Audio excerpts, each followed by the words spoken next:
నంద్యాల జిల్లా ప్రభుత్వ general hospital మరియు మెడికల్ హాస్పిటల్ నందు సెక్యూరిటీ గార్డ్స్ గా విధులు నిర్వహిస్తున్న వారికి ఎంఓయూలో పొందుపరిచిన విధంగా 18,500 రూపాయలు వేతనం ఇవ్వాలని, టైం అడ్జస్ట్మెంట్ చేయాలని, మహిళా సెక్యూరిటీ గార్డ్స్ పట్ల దురుసుగా వ్యవహరిస్తున్న ఎస్ఓ వైఖరి విడనాడాలని, ఉద్యోగాలు తీసివేస్తామని బెదిరిస్తున్న ఎస్ఓపై చర్యలు తీసుకోవాలని పలు డిమాండ్లతో హాస్పిటల్ ఎదుట నిరసన వ్యక్తం చేశారు. ఈ కార్యక్రమంలో సిఐటియు నాయకుడు బాలవెంకట్, సెక్యూరిటీ గార్డ్స్ పాల్గొన్నారు.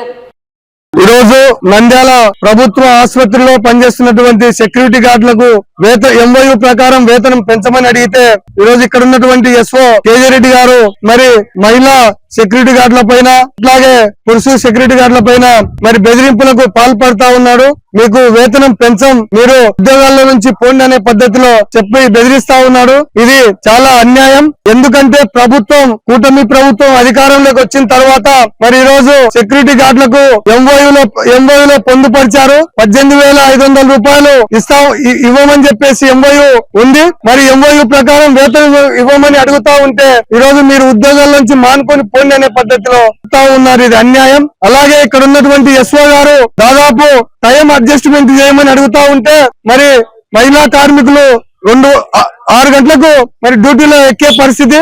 మరి ఉదయం చీకట్లో 6 గంటలకు డ్యూటీ ఎక్కాలంటే పల్లెటూరు నుంచి వచ్చే వాళ్ళు చాలా ఇబ్బందులకు గురవుతారు. కాబట్టి ఇది టైం అడ్జస్ట్మెంట్ ఇవ్వమని అడుగుతా ఉన్నాం.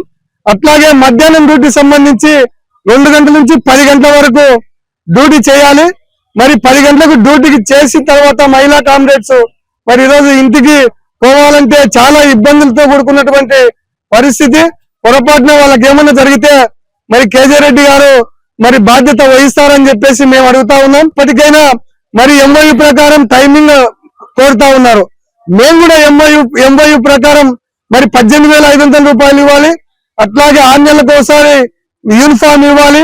మరి అట్లాగే మరి క్యాజువల్ లీవ్లు ఇవ్వాలి.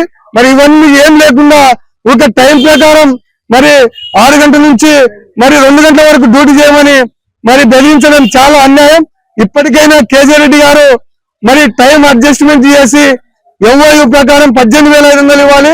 లేకపోతే సిఐటియు ఆధ్వర్యంలో మరి పెద్ద ఎత్తున ఆందోళన చేస్తామని చెప్పి తెలియజేస్తా ఉన్నాం. మేము గత 10 సంవత్సరాల నుంచి ఇక్కడ పనిచేస్తున్నాం. ఈ కాంట్రాక్ట్ వారు అనేక రకాలుగా మమ్మల్ని ఇబ్బంది గురి చేస్తున్నారు.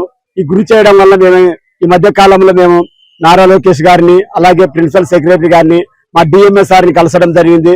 దాని తర్వాత ప్రభుత్వంలో మార్పు వచ్చి మాకు ఎంఓ కాఫీలో జీవోను పొందుపరిచి జీతం 18,600 రూపాయలు ఇస్తామని చెప్పడం జరిగింది.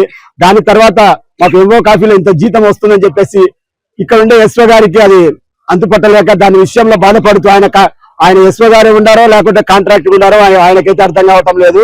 మా విషయంలో చాలా ఇబ్బంది గురి చేస్తున్నాడు.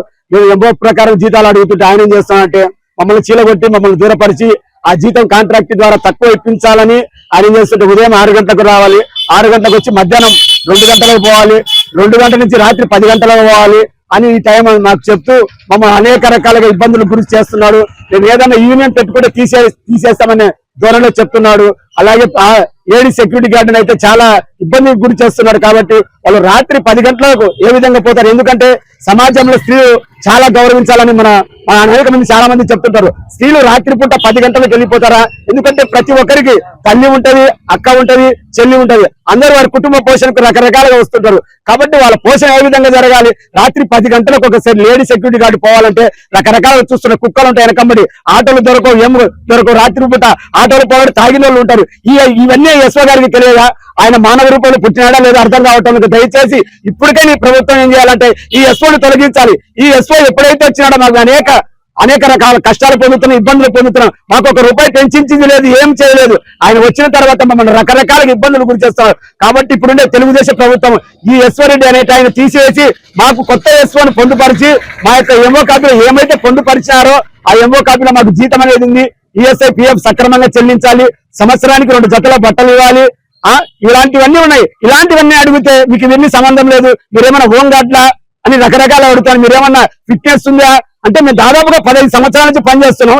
ఫిట్నెస్ 15 సంవత్సరాలు పనిచేసిన వ్యక్తికి ఏ విధంగా ఫిట్నెస్ వస్తుంది? ఒక కానిస్టేబుల్ దాదాపు 15 సంవత్సరాలు చేసినాడు. ఆ వ్యక్తిని 15 సంవత్సరాల తర్వాత ఫిట్నెస్ అధ్యాపన ఏ విధంగా తెస్తారు? కాబట్టి ఇప్పటికైనా ప్రభుత్వం ఇక్కడ అధికారులు జ్ఞాపకం చేసుకుని ఎస్ఓ గారి విషయంలో చొరవ తీసుకొని మాకు న్యాయం చేస్తారని ప్రెస్ ద్వారా ఇక్కడికి వచ్చిన పెద్దలందరి ద్వారా తెలియజేస్తూ అవకాశం మీ అందరికీ నమస్కారం. టైమింగ్ అడ్జస్ట్మెంట్ పాత పద్ధతిలో చేసుకుంటామని చెప్తున్నాం. లేదు అని 7కు పెట్టినారు. సరేలేని 7కు వచ్చినాం. 7 నుంచి 2 వరకు పెట్టి 2 నుంచి 9 వరకు పెడితే కూడా కొంచెం ఇబ్బందులు పడుతున్నా వేరే ఊరు పోయేటోళ్ళు పోతున్నారు ఎటనో. సరేలే అని చెప్పి అనుకున్నప్పుడు మళ్ళీ ఇప్పుడు జీతాల గురించి అడుగుతున్నాం, కనీస వేతనం ఏమని. దానికి రెస్పాన్స్ ఇవ్వకుండా 6 గంటలకు పెట్టారు. చీకట్లో 5కు 4 గంటలకు బయలుదేరాల వేరే ఊరు నుంచి వచ్చేటోళ్ళు. ఏ రకంగా వస్తారు? ఆ టైంలో ఎవరన్నా లేచి ఉంటారా? ఏదన్నా జరిగితే ఈ కేజిరెడ్డి సారు జవాబిస్తాడా? నైట్ పోవాలంటున్నారు, రాత్రి 10కి అంటున్నారు. రాత్రి 10కి పోనీకి ఇప్పుడు సమాజం ఎట్లుంది? ఆడవాళ్లకు భద్రత ఉందా? చిన్నపిల్లలు జరిగేవి చూస్తున్నారు. మరి తాగుడుబోతోళ్ళు ఉంటారు, కుక్కలు ఉంటాయి, ఆటోలు సరిగా ఉండవు, ఆ టైంలో బస్సులు ఉండవు. బస్సులు ఆల్రెడీ 9కే స్టాప్ ఉందా, 10కి ఎట్లా పోతారు వేరే ఊరికి పోయేటోళ్ళు? కొంచెమన్నా మినిమం కామన్ సెన్స్ లేదా కేజిరెడ్డికి? కనీసం ఆయన మనిషా బరగొడ్డ అనేది కూడా నాకు అర్థం కావడం లేదు. ఈ మాట నేను అనొచ్చో లేదో నాకు తెలియదు, కాకపోతే బాధత అంటున్నాం. నేను లోకల్, నేను మాట్లాడకపోవచ్చు, కానీ నా చుట్టూ ఉన్న వాళ్ళు లేడీస్ మా కుటుంబమే కదా ఇక్కడ. ఎట్లా చేస్తాడా మంచి కొంచెమన్నా ఆలోచన చేసేది లేదా? ఏదన్నా అడిగితే డబుల్ మీనింగ్ డైలాగులు మాట్లాడడం. ఆడవాళ్ళం కదా, మీ ఇంట్లో మీ భార్యను మీ అక్కను అట్లే వేరే వాళ్ళు మాట్లాడితే నువ్వు వింటావా? డబుల్ మీనింగ్ డైలాగులు మాట్లాడడం, మీటింగ్ పెట్టి మీరు బట్టలు ఇప్పిరండి బయటికి, మీది మేము చూసుకుంటే నేను చూపిస్తా అంటే ఏం చూపించావు నువ్వు? మాకు ఒక ఎస్ఓ మాట్లాడాల్సిన మాత్రం, ఒక తండ్రి హోదా నీకు ఎస్ఓ అంటే నువ్వు మాట్లాడాల్సిన మాటలేనా అవి? కుక్కలు పిక్కలు విక్కుతాయి అంటాడు. కుక్కలు ఉన్నాయి సార్ అని మేము కంప్లైంట్ చేస్తే మీ పిక్కలు విక్కినా కానీ దానికి సరిపోలే అంటాడు. ఇవే మాట్లాడేది ఎస్ఓ. బెడ్ ఎత్త పనుకోరు అంటాడు. ఇవే మాట్లాడేది ఎస్ఓ. ఇట్లాంటి సైకో ఎస్ఓను మాకు ఎందుకు బాగా సార్ అంట కట్టినాడు? సార్ ఫరూక్ సార్, ఫిరోజ్ అన్న గారు దయచేసి ఇట్లాంటి సైకో గారిని తీసేయండి మాకు దయచేసి. ఈయన రాకతోలికి మేము బాగున్నాం. ఇప్పుడు కాదు, మేము ఫిజికల్ ఫిట్నెస్ కావాలంటే, ఫిట్నెస్ ఉండాలంటే పెళ్లి కాక ముందు బాగా ఉంటారు అందరు సన్నగా. పెళ్లి అయితేనే కొంచెం ఎవరికైనా కానీ వయసు వచ్చే కొద్దీ కొంచెం ఇదైతారు. ఇప్పుడు ఫిజికల్ ఫిట్నెస్ కావాలంటే నువ్వు ఇంతకు ముందు ఆర్మీ పోయిన లెక్క రాపో. మేము వస్తాం అట్లనే. నువ్వు ఆర్మీకి ఎట్లా పోయినావు? ఇట్లా పోయినావా? ఈ ముఖం పెట్టుకునే పోయినావా?